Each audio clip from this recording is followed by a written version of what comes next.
ലോകം മുഴുവനും ആനന്ദത്തിൻ്റെ കതിരുകൾ വിടർത്തിക്കൊണ്ട് ഒരു ക്രിസ്മസ് കൂടെ ആഗതമാവുകയാണ്. വചനം മൂർത്തമായ തിരുനാളാണ് ക്രിസ്മസ്. ആ മഞ്ഞണിഞ്ഞ രാവിൽ മാലാഖമാർ ഗ്ലോറിയ ഗീതം മീട്ടിയ രജത രാത്രിയുടെ നിറമാർന്ന ഓർമ്മകളും സ്വപ്നങ്ങളും നമ്മുടെ ഉള്ളിൽ വീണ്ടും ഉണർത്തി ഈ 2018 വർഷത്തിൻ്റെ അവസാന ദിനങ്ങളിൽ ക്രിസ്മസ് വന്നണയുകയായി. ഒരുപാട് സന്തോഷത്തോടെ എല്ലാവർക്കും ഈ ക്രിസ്മസിൻ്റെ മംഗളങ്ങൾ പ്രാർത്ഥനാപൂർവ്വം ആശംസിക്കുകയാണ്. ദൈവം അനുഗ്രഹിക്കുന്ന, കർത്താവ് കൂടെ വസിക്കുന്നു എന്ന്, ഇമ്മാനുവലായവൻ കൂടെ വസിക്കുന്നു എന്ന് തിരിച്ചറിയുന്ന ദിനങ്ങളായി തുടർന്നുള്ള നാളുകൾ മാറട്ടെ എന്ന് പ്രാർത്ഥനാപൂർവ്വം ആശംസിക്കുകയാണ്. യോഹന്നാന്റെ സുവിശേഷത്തിൻ്റെ 1-ാം അധ്യായം 1-ാമത്തെ വചനത്തിൽ നമ്മൾ വായിക്കുന്നത് പ്രകാരം, ആദിയിൽ വചനം ഉണ്ടായിരുന്നു, ആ വചനം ദൈവത്തോടുകൂടെ ആയിരുന്നു, ദൈവമായിരുന്നു ആ വചനം. വീണ്ടും യോഹന്നാന്റെ സുവിശേഷത്തിൻ്റെ 1-ാം അധ്യായം 14-ാമത്തെ വചനത്തിലേക്ക് നമ്മൾ കടന്നു വരുമ്പോൾ വീണ്ടും വായിക്കുകയാണ്, ഈ വചനം മാംസമായിട്ട് നമ്മുടെ ഇടയിൽ വസിച്ചു. ലോകം മുഴുവൻ സൃഷ്ടിച്ചിരുന്ന വചനം. ഉൽപ്പത്തി പുസ്തകത്തിൻ്റെ ആദ്യ താളുകളിലൂടെ കടന്നു പോകുമ്പോൾ നമ്മൾ തിരിച്ചറിയുന്ന വലിയൊരു സത്യമാണ്, സകലതും ദൈവം സൃഷ്ടിച്ചത് എങ്ങനെയാണ്? വചനത്തിലൂടെ. ഉണ്ടാകട്ടെ എന്ന് പറയുന്ന തൽക്ഷണത്തിൽ സകലതും രൂപപ്പെടുക. അപ്പോൾ ഈ രൂപപ്പെടുത്തലുകൾ മുഴുവൻ നടന്നിട്ടുള്ളത് വചനത്തിലൂടെയാണ്. മറ്റൊരു വാക്കിൽ സമസ്ത സൃഷ്ടികളിലും അടങ്ങിയിരിക്കുന്നത് എന്താണെന്ന് ചോദിച്ചാൽ അത് വചന. ഈ വചനം നിറഞ്ഞതാണ് ഈ ലോകം മുഴുവനിലെ സമസ്ത സൃഷ്ടികളെന്ന് മറ്റൊരു വാക്കി പറയാം. ഈ ലോകം മുഴുവൻ നിറഞ്ഞു നിന്ന ആ ചൈതന്യമായ വചനം, അതിൻ്റെ ഏറ്റവും എളിമയുടെ രൂപം പൂണ്ടതാണ് വചനം മാംസമായ യേശുക്രിസ്തു. ഈ സന്തോഷമാണ് ക്രിസ്മസിൻ്റെ സന്തോഷം. കാരണം അത്രയും വലിയവനായ ദൈവം ഇത്രയും ചെറിയവനായി നമ്മുടെ കൂടെ, നമ്മളിൽ ഒരാളായി വസിക്കുന്നു. യുഗാന്ത്യം വരെ എന്ന് ഞാൻ നിങ്ങളോട് കൂടെ ഉണ്ടായിരിക്കും എന്നുള്ള ക്രിസ്തുവിൻ്റെ വാഗ്ദാനം പിന്നീട് തുടരുന്നത് നമ്മൾ ഇന്നും തിരിച്ചറിയുന്ന സത്യമാണ്. ഇതിന് തുടക്കം കുറിക്കപ്പെടുന്നതാണ് ഈ വചനം മാംസമായി നമ്മുടെ ഇടയിൽ വസിച്ചത്. എന്തിനാണ് വചനം മാംസരൂപം പൂണ്ടത്? ഒരുപക്ഷെ ഈ പ്രപഞ്ച സൃഷ്ടികളിൽ അടങ്ങിയിരുന്ന പോരായിരുന്നോ? ഈ പ്രപഞ്ചത്തിൽ മനുഷ്യന് അദൃശ്യവും അഗ്രാഹ്യവുമായ വിധത്തിൽ ആയിരുന്ന പോരെ എന്നൊരു ചിന്ത നമ്മുടെ ഉള്ളിൽ വരാം. ഞാൻ ഓർക്കുന്നത് കുറച്ച് കാലങ്ങൾക്ക് മുമ്പുള്ള എൻ്റെ അമ്മയുടെ തന്നെ വേർപാടിനെ കുറിച്ച്. രോഗബാധിതമായി അമ്മയുടെ വേർപാടിന് ഏതാനും ആഴ്ചകൾക്ക് മുമ്പ് ഞാൻ തിരക്കിട്ട ഇടവക ശുശ്രൂഷകളിൽ വ്യാപൃതനായിരിക്കുന്ന സമയത്ത് വീട്ടിൽ നിന്ന് അമ്മച്ചി പറയും, എന്നെ വിളിക്കണം, ഇളയതാ, അതുകൊണ്ട് ഒരല്പം കൂടെ ഇഷ്ടം സ്നേഹം കൂടുതലുണ്ട് അമ്മച്ചിക്ക്, എന്നോട് ഇടയ്ക്ക് സംസാരിക്കണം. അപ്പോൾ വീട്ടിൽ നിന്ന് അവർ ഫോൺ വിളിച്ചു കൊടുക്കും, അമ്മച്ചി സ്നേഹത്തോടെ എന്നോട് സംസാരിക്കുക. അപ്പം അങ്ങനെ സംസാരത്തിൻ്റെ ഇടയിൽ വിശേഷങ്ങളൊക്കെ ചോദിച്ച് ഫോൺ വെക്കുന്നതിന് മുമ്പ് അമ്മച്ചി പറയും, എനിക്ക് നിന്നെ ഒന്ന് കാണണം. അപ്പം ഞാൻ പറയും, അമ്മച്ചി എനിക്കിവിടെ ഒരുപാട് തിരക്കാ, ഇപ്പം അങ്ങനെ വരാൻ പറ്റുക. അപ്പം അമ്മച്ചി പറയും, നീ എങ്ങനെയാലും ഒരു സമയം ഉണ്ടാക്കി വാ. അപ്പം ഞാൻ ഓർക്കും, നീ അമ്മച്ചി അല്ലേ, അമ്മച്ചി ഈ രോഗത്തോടത്ര മല്ലിട്ട് ഒരുപക്ഷെ മരണത്തെ സ്വീകരിക്കാൻ ഒരുങ്ങുന്ന കാലമാണ്. അതുകൊണ്ട് അമ്മച്ചി ഒന്ന് കാണണമെന്ന് പറഞ്ഞു വെക്കുമ്പോൾ അത് മറ്റെന്തെങ്കിലും പ്രതീക്ഷയുടെ ഭാഗമാണോ, മറ്റെന്തെങ്കിലും പറഞ്ഞേൽപ്പിക്കാനാണോ എന്താണെന്നറിയില്ല. അതുകൊണ്ട് വേഗം അമ്മച്ചിയുടെ അടുത്ത് എത്തുക, എങ്ങനെയെങ്കിലുമൊക്കെ സമയം ഉണ്ടാക്കി എത്തിച്ചേരുമ്പോൾ അമ്മച്ചിയുടെ കൂടെ കുറച്ച് സമയം ചെലവഴിക്കും, സംസാരിച്ച്. ചിലപ്പോൾ അമ്മച്ചിയുടെ കൂടെ ഞാൻ അല്പസമയം കിടക്കും. അങ്ങനെ അമ്മയോട് കൂടെ ഒരല്പസമയം ചെലവഴിച്ച് വീണ്ടും ഞാൻ അമ്മച്ചിയോട്, എന്തിനാ അമ്മച്ചി എന്നെ വിളിച്ച്? ഒന്നുമില്ല, വെറുതെ വിളിച്ച. ഞാൻ സത്യത്തെ തിരിച്ചറിയുകയാണ് അവിടെ എന്താണ് ഇതിൻ്റെ ഉൾപ്പൊരുളെന്ന്. മറ്റൊന്നുമല്ല, അമ്മച്ചിക്കറിയാം അമ്മച്ചിയോട് സംസാരിച്ചത് അമ്മച്ചിക്ക് ഏറെ ഇഷ്ടമുള്ള ഇളയ മകനായ ഞാൻ തന്നെയാണ്. പക്ഷെ പോരാ, ആ വാക്കുകളിൽ എൻ്റെ അമ്മ സംതൃപ്തയല്ല, മറിച്ച് എൻ്റെ ശാരീരിക സാന്നിധ്യം, ഒരു ബോഡിലി പ്രസൻസ് എൻ്റെ അമ്മയ്ക്ക് വേണം, അമ്മയ്ക്ക് എന്നെ കാണണം, അമ്മയുടെ കൂടെ ഞാനായിരിക്കണം, പോരുമ്പോൾ അമ്മയുടെ ശിരസിലൊന്ന് കൈവച്ച് അനുഗ്രഹിച്ച് ഞാൻ പോരണം. ഇത് അമ്മയ്ക്ക് നൽകുന്ന ഒരു സന്തോഷം ചിന്തിക്കാനാകുന്നതിലപ്പുറത്തേക്ക്. സ്നേഹമുള്ളൊരു സത്യത്തിൽ ഈ മനുഷ്യാവതാരത്തിൻ്റെ രഹസ്യം മുഴുവൻ അടങ്ങിയിരിക്കുന്നത് ഞാൻ തിരിച്ചറിയുന്നത് അവിടെയാണ്. കൂടെ വസിക്കാനായിട്ടുള്ള മനുഷ്യൻ്റെ അടങ്ങാത്ത അഭിവാഞ്ഛയെ തിരിച്ചറിയുന്ന ദൈവമാണ് മനുഷ്യരൂപം സ്വീകരിക്കുക. പ്രിയപ്പെട്ടവരെ, വചനം മാംസമായി നമ്മുടെ ഇടയിൽ വസിച്ചു എന്ന് പറയുമ്പോൾ തിരിച്ചറിയുന്ന വലിയൊരു സത്യം ഇതാണ്. ലോകം മുഴുവനും അടങ്ങിയിരുന്ന വചനം ഒരു മനുഷ്യരൂപത്തിലേക്ക് ഒതുങ്ങപ്പെടുന്നതിൻ്റെ വലിയ ചരിത്രമാണ് സത്യത്തിൽ ക്രിസ്മസ് എന്ന് പറയുന്നത്. ഈ 2000 വർഷങ്ങൾക്കപ്പുറത്തേക്ക് ഇന്ന് സംഭവിക്കുന്ന ഏറ്റവും വലിയ പാളിച്ച എന്താണെന്ന് ചോദിച്ചാൽ, ഇന്ന് വചനമുണ്ട് പക്ഷേ മാംസം ധരിക്കുന്നില്ല. ഇതാ സങ്കടകരമായ അവസ്ഥ. ഏറ്റവും മുകൾ മുതൽ താഴെ വരെ ഇന്ന് വചനം ജീവിക്കുന്നില്ലാത്തൊരവസ്ഥയിലേക്ക് തരം താഴുക. വാക്കുകൾ ഒരുപാടാണ്, ഓരോരുത്തർ സംസാരിക്കുന്ന സമയങ്ങൾ ഒരുപാടാണ്. വാർത്താവിനിമയ രംഗത്തിൻ്റെ, ശാസ്ത്ര സാങ്കേതിക രംഗത്തിൻ്റെ അത്യഭൂതപൂർവമായ വളർച്ചയിൽ സംസാരം പണ്ടത്തേക്കാൾ 10 ഇരട്ടി 100 ഇരട്ടിയാണ്. പക്ഷെ എന്ത് സംഭവിക്കുന്നില്ല? സംഭവിക്കാത്ത ഒന്ന്, ഇതൊന്നും മാംസം ധരിക്കുന്നില്ല എന്നുള്ളതാണ്. വചനത്തെ ഹൃദയത്തിൽ സ്വീകരിച്ച, വചനത്തിന് മാംസരൂപം കൊടുത്തവളാ മറിയം അമ്മയുടെ ഈ ആലയത്തിലായിരിക്കുമ്പോൾ ഇത് പറയാതിരിക്കാൻ എനിക്കാവില്ല. കാരണം അത്രമേൽ വചനത്തെ ഉള്ളിൽ സ്വീകരിച്ച് അതിനെ പ്രസവിച്ചവൾ, ലോകത്തിന് മുഴുവനും രക്ഷകനാകുന്നവൻ, വെളിച്ചമാകുന്നവൻ, ലോകത്തിന് മുഴുവനും ജീവനായി തീരുന്നവൻ, അവന് ഉള്ളിൽ ജന്മം കൊടുക്കാനായിട്ട് തയ്യാറായവളാണ് അമ്മ. ഇന്നത്തെ പ്രശ്നം, നമ്മുടെയൊക്കെ ഉള്ളിൽ വചനം ഒരുപാടുണ്ട്, പക്ഷേ മാംസം ധരിക്കുന്നില്ല.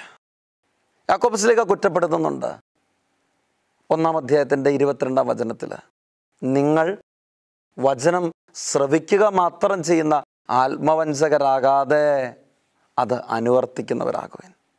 സ്നേഹമുള്ളവർ, വളരേണ്ടത് ഈ ഒരു തലത്തിലേക്കാണ്. എന്നാൽ നമ്മുടെ ജീവിതങ്ങൾക്ക് സംഭവിക്കുന്ന ഒരു അപാകത എന്ന് പറയുന്നത് ഇതാ, എന്ത്? വചനം അങ്ങ് പ്രസവിക്കാൻ പറ്റുന്നില്ല. അധികാര ലഹരിയുടെ മത്തുപിടിക്കുമ്പോൾ അതിൻ്റെ ഭ്രാന്തൻ പുലമ്പലുകൾക്കിടയിൽപ്പെട്ട് പലതും സംസാരിച്ച് തീർത്തതിൻ്റെ പ്രത്യാഘാതങ്ങൾ അനുഭവിച്ചിരിക്കുന്ന ഒരു കാലഘട്ടത്തിൽ ജീവിക്കാനായിട്ടുള്ളൊരു ഗതികേട് നമുക്കൊക്കെ ഉണ്ടില്ലേ? അതിനൊരു ഭാരം പേറുന്നു മനുഷ്യർ. എവിടെയൊക്കെയോ പറഞ്ഞു വെച്ച ചില കാര്യങ്ങൾ ഒന്നും പ്രാവർത്തികമാക്കാനായിട്ട് പറ്റുന്നില്ല. ഇതെല്ലാ തലങ്ങളിലും സംഭവിക്കുക എന്നുള്ളതാണ് ഏറ്റവും സങ്കടകരമായൊരു കാര്യം. ഇതങ്ങ് പള്ളിയിൽ പോയി പറഞ്ഞാൽ മതി എന്ന് പറഞ്ഞ വാക്കുകളൊക്കെ ഇന്ന് വിവസ്ത്രമാക്കപ്പെടുക. എന്ന് പറഞ്ഞാൽ എന്താ? വലിയ കഴമ്പൊന്നും ഉണ്ടാകത്തില്ല, ഇതൊന്നും നടക്കാൻ പോകുന്നില്ലെന്ന അർത്ഥം. സത്യത്തിൽ ഖേദകരമാണ് ഇത്. പ്രിയപ്പെട്ടവരെ, വചനം മാംസം ധരിച്ചാൽ മാത്രമേ അത് പ്രയോജനകരമാകും. സങ്കടത്തോടെ കരഞ്ഞിട്ടുള്ള പ്രണയിതാക്കളുണ്ട്. എന്തിനാണെന്നറിയാമോ? 9 പേരെയാ പ്രണയിക്കുന്നത്. ഓരോരുത്തരോടും പറയുന്ന വാക്ക് എന്താണെന്നറിയാമോ? നിന്നെ എനിക്ക് ഏറ്റവും കൂടുതൽ ഇഷ്ടം. ഇതാ ഞാൻ പറഞ്ഞു വെച്ചത്. ആഴമില്ല വാക്കുകളിൽ, അർത്ഥമില്ല വാക്കുകളിൽ, വെറുതെ പുലമ്പലുകൾ മാത്രം. ചില ടൈം പാസിങ്ങുകളാണ് ഇന്നത്തെ പ്രണയങ്ങളൊക്കെ. എന്ന് വെച്ചാൽ വാക്കുകൾ മാത്രമായിട്ട് ഒതുങ്ങുക. അത് അവളുമാരും അവന്മാരും ഒക്കെ തുല്യം തന്നെയാണ്. ഇതിനപ്പുറത്തേക്ക് അർത്ഥം ഉണ്ടാകുന്നില്ല ജീവിതത്തിൽ, ഇതിനപ്പുറത്തേക്ക് സത്യം ഉണ്ടാകുന്നില്ല ജീവിതത്തിൽ. വെറുതെ ഈ ഒഴുക്കിൽ ഒതളങ്ങ കണക്ക് ഇങ്ങനെ പോയിക്കൊണ്ടിരിക്കുക വാക്കുകളൊക്കെ. സങ്കടകരമാണ് ഈ ഒരു അവസ്ഥ എന്ന് പറയുന്നത്. എത്ര മാതാപിതാക്കൾ വാക്കുകൾ പാലിക്കാത്തതുകൊണ്ട് സങ്കടപ്പെട്ട് കണ്ണു നനഞ്ഞിട്ടുള്ള മക്കളെ കണ്ടിട്ടുണ്ടെന്നറിയാമോ? പലതും വാഗ്ദാനം ചെയ്തിട്ട് അവസാനം എല്ലാം നേടിക്കിട്ടിയപ്പോൾ വെറുതെ പാഴ്വസ്തു പോലെ തള്ളിക്കളഞ്ഞ മാതാപിതാക്കളുടെ കണ്ണീര് കൊണ്ട് നനഞ്ഞുണങ്ങാത്ത മുഖം കണ്ടിട്ടുണ്ട്. സങ്കടകരമാണ്. ഇതൊക്കെ ഈ സത്യത്തെ വിളിച്ചോതുന്നു. ഈ ക്രിസ്മസിലേക്ക് കടന്നു വരുമ്പോൾ നമ്മുടെയൊക്കെ ജീവിതങ്ങളിൽ വന്നെത്തേണ്ട ഒരു മാറ്റം എവിടെയാണെന്ന് ചോദിച്ചാൽ ഈ വാക്കുകളോട് പുലർത്തേണ്ട ഒരു വിശ്വസ്തതയാണ്. സ്നേഹമുള്ളവർ, അവന് സാധിച്ചത് അത് മാത്രമാണ്. ഓരോ തവണയും വചനം പറയുമ്പോൾ അവിടുന്ന് ആവർത്തിക്കുന്ന ഒരു കാര്യം ഉണ്ടായിരുന്നു. സത്യം സത്യമായി ഞാൻ നിങ്ങളോട് പറയുന്നു. അവൻ്റെ വാക്കുകളിൽ ഒരു സത്യം അടങ്ങിയിട്ടുണ്ട്. ഒരിക്കലും മായാത്ത, വിശ്വസ്തത പുലർത്തുന്ന, ധീരതയുടെ, സത്യസന്ധതയുടെ വചനം. ഇതായിരുന്നു അവൻ്റെ പ്രത്യേകത എന്ന് പറയുന്നത്.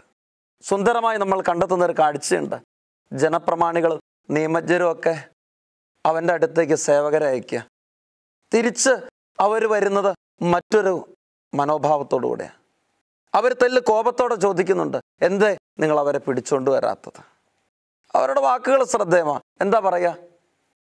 അവൻ സംസാരിച്ചതുപോലെ ഇതുവരെ ആരും സംസാരിച്ചിട്ടില്ല. സത്യത്തിൽ ഒരു ക്രൈസ്തവ ജീവിതത്തിൻ്റെ മുഖമുദ്രയായിട്ട് മാറേണ്ട ഒന്നാണ് അവൻ്റെ ഈ അവതാര രഹസ്യം തന്നെ.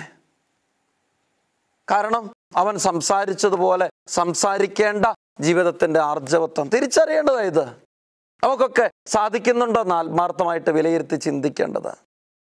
അവൻ പറഞ്ഞതുപോലെ വാക്കിനോട് പ്രവൃത്തിയോട് വിശ്വസ്ത പുലർത്താൻ സാധിക്കുക. വാക്കും പ്രവൃത്തിയും തമ്മിലുള്ള ഒരു കോറിലേഷൻ, ഒരു വല്ലാത്ത ആഴപ്പെട്ട ബന്ധം ഉണ്ടായിരുന്നു. പറയുന്നത് പ്രവർത്തിക്കാൻ സാധിക്കുന്ന ജീവിതത്തിൻ്റെ ചൈതന്യം ഉണ്ടായിരുന്നു അവരിൽ. സത്യത്തിൽ ഈ പ്രകാശം എന്നൊക്കെ പറയുന്നതാ. ഇതിലേക്ക് ഒരു വളർച്ചയാണ് ഈ നാളുകളിൽ നമ്മളൊക്കെ സ്വന്തമാക്കേണ്ടത് എന്ന് ഞാൻ ഓർക്കുകയാണ്. ഈ ഒരു അവസ്ഥ ഇല്ലാതെ വരുന്നതിനെ കുറിച്ചാണ് പൗലോസ് ശ്ലീഹ ഒരല്പം ആഴത്തിൽ തിരുത്തുക. കൊരിന്ത്യർക്ക് എഴുതിയ ലേഖനത്തിൻ്റെ 13:1 ഞാൻ മനുഷ്യരുടെയും ദൈവദൂതന്മാരുടെയും ഭാഷയിൽ സംസാരിച്ചാലും എനിക്ക് സ്നേഹമില്ലെങ്കിൽ ഞാൻ മുഴങ്ങുന്ന ചേങ്ങലയോ ചിലമ്പുന്ന കൈത്താളോ ആണ്. ചിന്തിച്ചു നോക്കിയേ, ഏത് മറുഭാഷവരോ ഏത് ഭാഷാവരോ ഏത് കഴിവോ ഏത് കൃപയോ എനിക്കുണ്ടായാലും സ്നേഹമില്ലെങ്കിൽ ഒന്നുമല്ല. വെറുതെ മദ്ദളത്തിൻ്റെ ഒച്ച കണക്കാ, അതിനപ്പുറത്തേക്കൊന്നുമില്ല. നമ്മുടെ വാക്കുകളൊക്കെ ഈ വിധത്തിൽ അധപ്പതിക്കുന്നുണ്ടോ എന്ന് വിലയിരുത്തി ചിന്തിക്കണം. സ്നേഹമില്ലാത്ത വാക്കുകളിലൊന്നും ജീവനില്ല എന്നത് തിരിച്ചറിയുന്ന സത്യ. തീർച്ചയായിട്ടും അതുകൊണ്ടായിരിക്കണം യോഹന്നാൻ ശ്ലീഹ മനോഹരമായിട്ട് ഓർമ്മപ്പെടുത്തുന്ന മറ്റൊരു സത്യം നമ്മൾ തിരിച്ചറിയുക, ദൈവസ്നേഹ. ഞാൻ പറഞ്ഞു നോക്കും, ഇതൊക്കെ ഒരുമിച്ച് കൂട്ടിച്ചേർത്ത് വായിച്ചു പോകേണ്ട സത്യങ്ങൾ തന്നെയാണ്. എന്തൊക്കെ? വചനം എന്നുള്ളത്, സ്നേഹം എന്നുള്ളത്, ദൈവം എന്നുള്ളത് പരസ്പരം ബന്ധപ്പെട്ട് കിടക്കുന്ന കാര്യങ്ങളാണ്. എവിടെ സ്നേഹത്തിൽ നിറഞ്ഞ വചനം ഇല്ലാതെ പോകുന്നോ അവിടെയൊന്നും ദൈവമില്ല. അതുകൊണ്ട് ക്രിസ്മസിൻ്റെ ഒരുക്കങ്ങളും അതിൻ്റെ അലങ്കാരങ്ങളും ഒക്കെ എത്രമേൽ ഭംഗിയുള്ളതായാലും എത്രമേൽ മനോഹരമായിട്ട് തീർന്നാലും തിരിച്ചറിയേണ്ട വലിയൊരു സത്യമുണ്ട്. എന്താണെന്നറിയോ? സ്നേഹം ഉള്ളിൽ പേറാനായിട്ട് സാധിക്കുന്നില്ലെങ്കിൽ ഒന്നുമില്ല. ഈ ക്രിസ്മസ് ആഘോഷങ്ങളിലൂടെ കടന്നു പോകുമ്പോഴും തിരിച്ചറിയേണ്ട ഒന്നിതാ, എനിക്ക് എൻ്റെ വാക്കുകളെ പ്രവൃത്തികളൊന്ന് ബന്ധിപ്പിക്കാൻ പറ്റുന്നുണ്ടോ? ഒരുപാട് വചനം കേട്ട് ജീവിതത്തെ വിശുദ്ധീകരിച്ചിട്ട് എൻ്റെ സ്വന്തം ഭവനത്തിലുള്ളവരുടെ ക്ഷേമാന്വേഷണങ്ങളിൽ എൻ്റെ ചുറ്റുപാടുകളിലും വ്യാപരിക്കുന്നവരുടെ സങ്കടങ്ങളിലേക്ക് ഒന്ന് കണ്ണോടിക്കാൻ, ഒന്ന് വിരലോടിക്കാൻ, അവനെപ്പോലെ കൈ ഒന്ന് നീട്ടാൻ സാധിക്കുന്നില്ല എങ്കിൽ സ്നേഹമില്ലാത്ത, അർത്ഥമില്ലാത്ത, ആഴമില്ലാത്ത, മാംസം ധരിക്കാത്ത, കാറ്റിൽ പറത്തപ്പെടുന്ന വചനത്തിൻ്റെ ദയനീയ അവസ്ഥയാ നമ്മുടെയൊക്കെ ജീവിതങ്ങൾക്കുള്ളതെന്ന് ഓർക്കേണ്ടത്. മാറ്റം വരുത്തേണ്ടത് ഉള്ളിലാണ്. ക്രിസ്തുവിൻ്റെ സ്നേഹത്തിലേക്ക് നമ്മളൊക്കെ ഒരു പടി കൂടെ അടുക്കുന്നത് അവനെ ഉള്ളിൽ പേറുമ്പോഴാണ്, വചനം ഉള്ളിൽ പേറുമ്പോഴാണ്. പരിശുദ്ധ അമ്മയുടെ ഉള്ളിൽ പേറിയ വചനം അവളെ അസ്വസ്ഥപ്പെടുന്ന നമ്മൾ തിരിച്ചറിയുന്നുണ്ട്. ഈ വചനം കേട്ട് അവൾ വളരെയേറെ അസ്വസ്ഥയായി.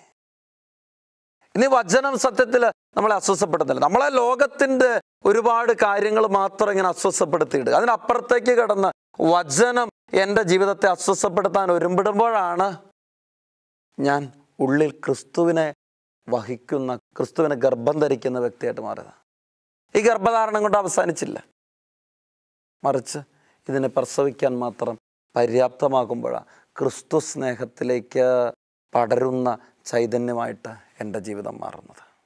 ദാമ്പത്യത്തിൻ്റെ മരുഭൂമികൾ രൂപപ്പെട്ട ദമ്പതികളെ അടുത്ത നാളുകളിൽ കണ്ടെത്തി. പ്രണയിച്ച് വിവാഹം കഴിച്ചവരാ ഇന്ന് അസ്വസ്ഥപ്പെട്ട എൻ്റെ മുമ്പിലിരിക്കുമ്പോൾ പറയുന്ന പരിഭവം മറ്റൊന്നുമല്ല. ഇപ്പോൾ രണ്ടുപേരും രണ്ടിടങ്ങളിലാണ്, ഒരു സംസാരമില്ല. ഞാൻ ചോദിച്ചവനോട്, എന്തേ ഇപ്പോൾ ഒരു സംസാരം ഇല്ലാത്ത? നിങ്ങൾ 4 വർഷത്തോളം പ്രണയിച്ച് കല്യാണം കഴിച്ചതല്ലേ? അതെ, പിന്നെ എന്താ ഇപ്പോൾ ഇല്ലാത്ത? അവൻ പറയാ, അതൊക്കെ ആ 4 വർഷം പറഞ്ഞ് തീർന്നെന്നാണ് തോന്നുന്നത് അച്ഛാ. ഞാൻ ഓർക്കാം, സത്യം പറഞ്ഞാൽ ഇതാണ് ജീവിതത്തിൻ്റെ ചില അവസ്ഥകൾ എന്നൊക്കെ പറയുന്നത്.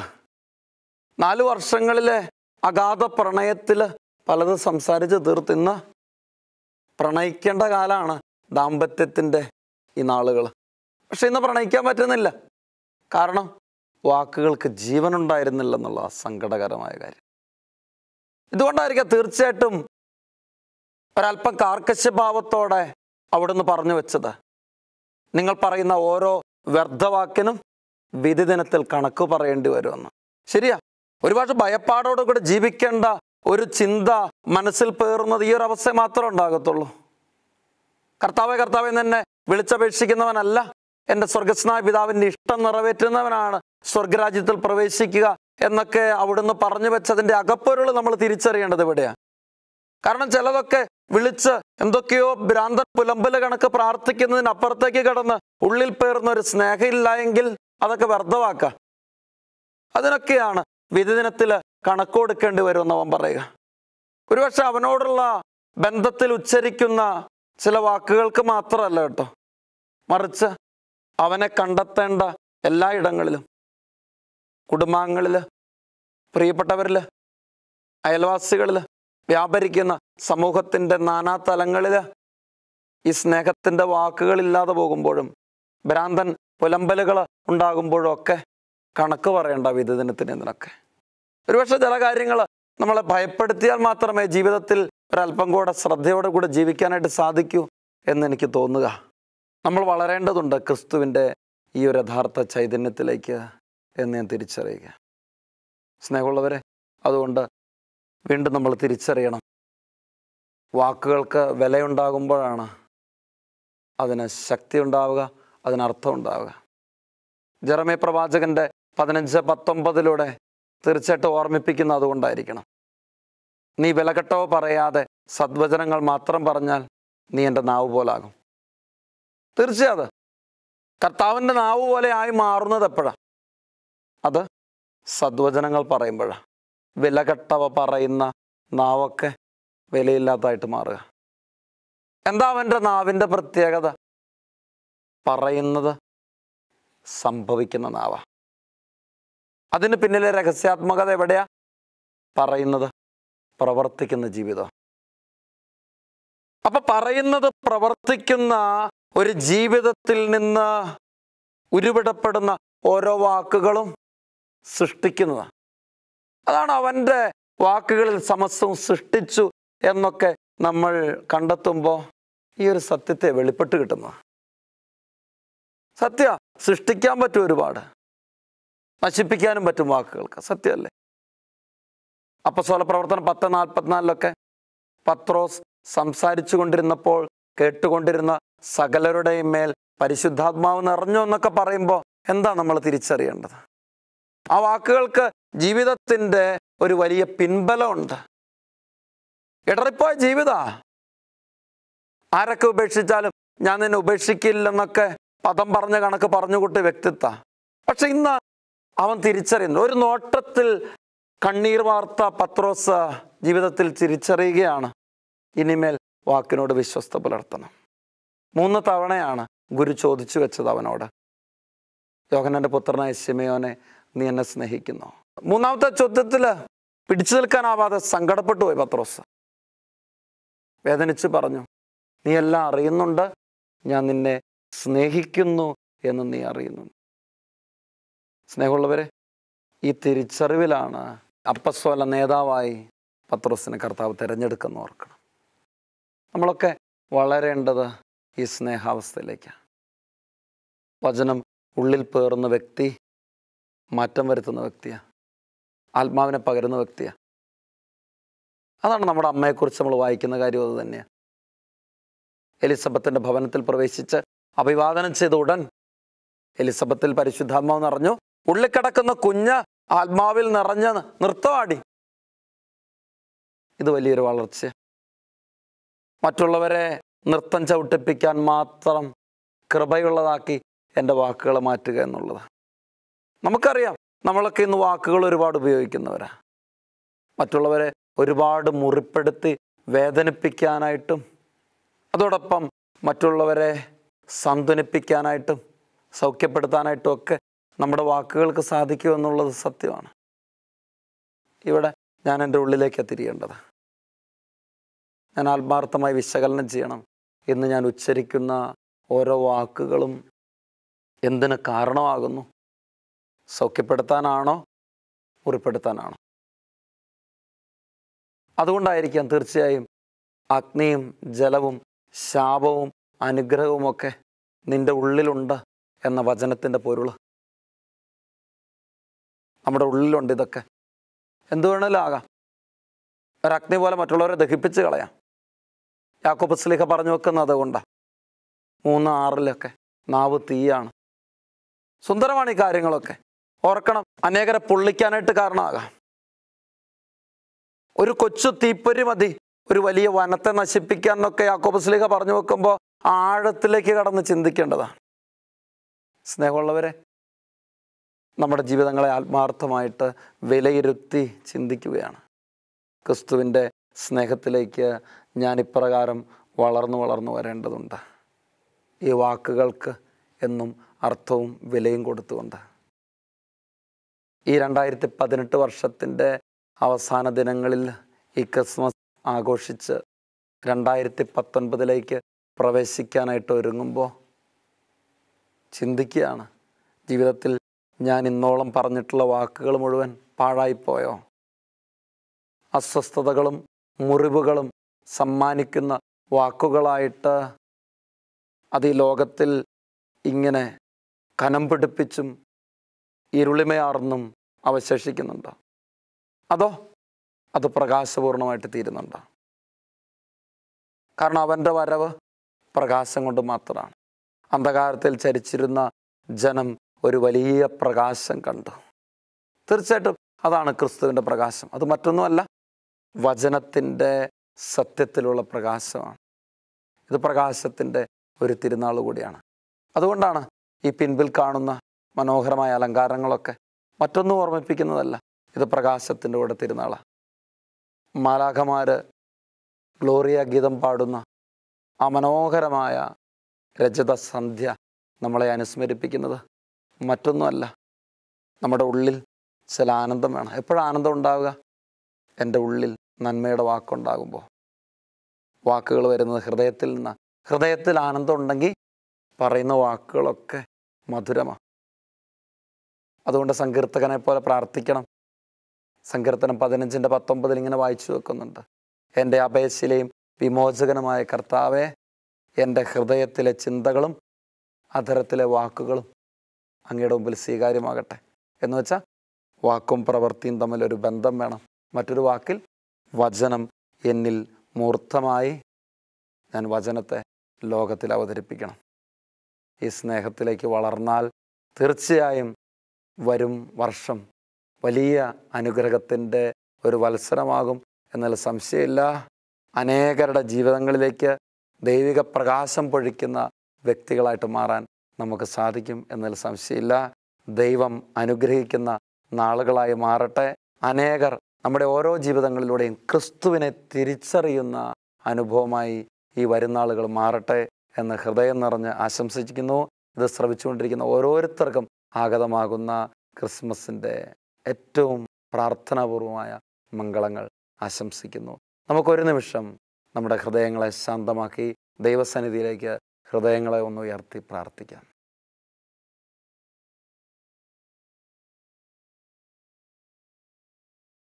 ഞങ്ങളോട് കൂടെ വസിക്കാൻ മനുഷ്യാവതാരം ചെയ്ത പരമപരിശുദ്ധനായ ദൈവമേ, ലോകം മുഴുവനും അങ്ങയുടെ തിരുപ്പിറവിയുടെ ഓർമ്മയിൽ വീണ്ടും വീണ്ടും ആനന്ദിക്കുകയാണ്. ഞങ്ങളുടെ ജീവിതത്തിൻ്റെ അന്ധകാരാവൃതമായ അവസ്ഥകളിലേക്ക് പ്രകാശമായി കടന്നു വരുന്ന അങ്ങയുടെ സ്നേഹത്തെ ഒരിക്കൽ കൂടെ ഞങ്ങൾ ഓർക്കുകയാണ്. കർത്താവെ, അങ്ങയുടെ ഈ മനുഷ്യാവതാരത്തിൻ്റെ ഓർമ്മ ഞങ്ങളെ ഏറ്റവും കൂടുതൽ അനുസ്മരിപ്പിക്കേണ്ടത് വചനമായിരുന്നു അങ്ങ് മാംസരൂപം പൂണ്ടതിനെക്കുറിച്ച്. എൻ്റെ വാക്കുകൾ ഒരുപാടുണ്ട്, എന്നാലത് പ്രവർത്തികളായി മാറുന്നില്ല എങ്കിൽ വചനം മാംസരൂപം സ്വീകരിക്കുന്നില്ല. കർത്താവെ, വചനത്തെ മാംസമായി അവതരിപ്പിക്കാൻ എൻ്റെ പ്രവർത്തികളിലൂടെ എനിക്ക് സാധിക്കുമ്പോഴാണ് ക്രിസ്തു സ്നേഹത്തിലേക്ക് ഞാൻ വളരുക. എനിക്കതിനുള്ള കൃപയും അനുഗ്രഹവും തരണമേ. പരിശുദ്ധ അമ്മേ, ദൈവമാതാവേ, വചനത്തെ ഉള്ളിൽ സ്വീകരിച്ച് ലോകത്തിന് സഹരക്ഷകയായി മാറിയവളാണല്ലോ അമ്മ. അമ്മയെപ്പോലെ എൻ്റെ ജീവിതത്തിലും വചനത്തെ സ്വീകരിച്ച് ഫലം പുറപ്പെടുവിക്കുവാൻ ദൈവമാതാവേ അമ്മ പ്രാർത്ഥിക്കണമേ. മാലാഖമാരെ, വിശുദ്ധരെ, നിങ്ങൾ ഓരോരുത്തരും വചനത്തെ ഈ ലോകത്തിൽ ജീവിച്ചതുപോലെ ജീവിക്കാൻ ഞങ്ങൾക്കായി മധ്യസ്ഥം വഹിക്കണമേ. ആമേൻ. ദൈവം അനുഗ്രഹിക്കട്ടെ. ഒരിക്കൽ കൂടെ ആഗതമാകുന്ന ക്രിസ്മസിൻ്റെ നല്ല മംഗളങ്ങൾ ഏവർക്കും നേരുന്നു. ദൈവം അനുഗ്രഹിക്കട്ടെ.